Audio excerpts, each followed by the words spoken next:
Do you ever have this feeling that you could be doing more with your life?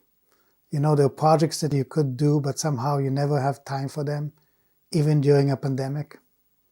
See, when we don't live to our potential and our abilities, there's this core of unhappiness in us. And as the years pass, it's harder and harder to ignore.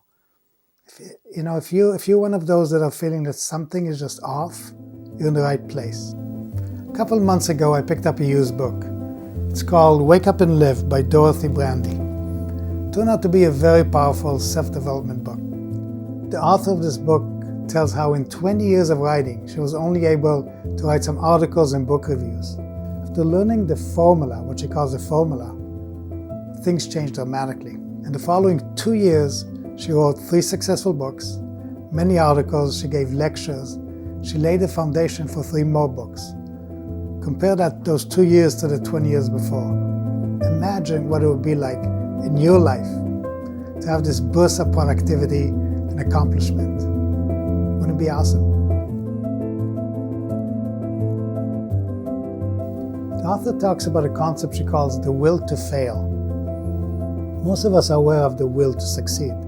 We all feel that we want to do well in life, make money, find love, be healthy. What is less obvious is that there is a will to fail.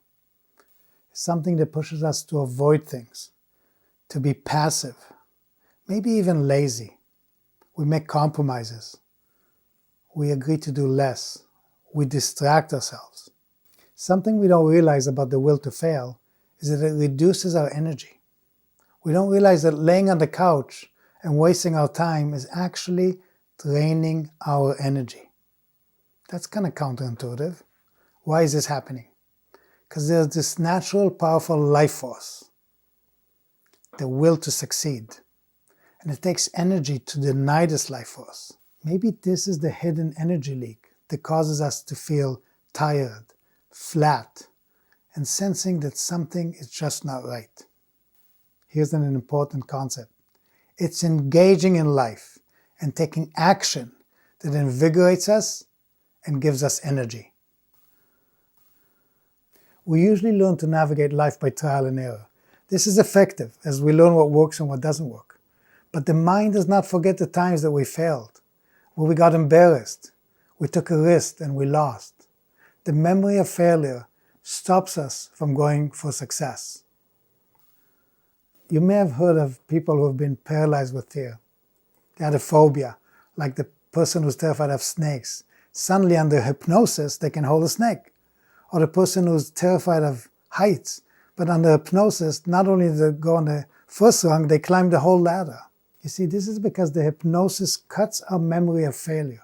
It cuts away the fears. Under hypnosis, the person acts as if there's no danger and nothing can go wrong. What if we use this to our advantage? So here's the key concept of this book. Let's have a drum roll, please. Here's the key concept.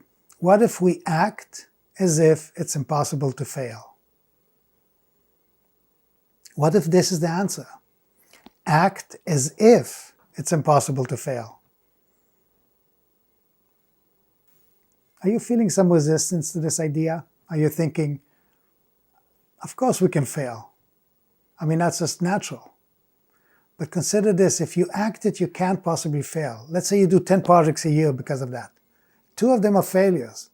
You still have 8 successful projects. On the other hand, if you have this one project you're so worried about and you waste your time and you plan and you worry and you end up with 1 project that year that's maybe successful, maybe not. So you have 8 successful projects compared to maybe 1. See, it's very powerful to just act as if you can't fail and just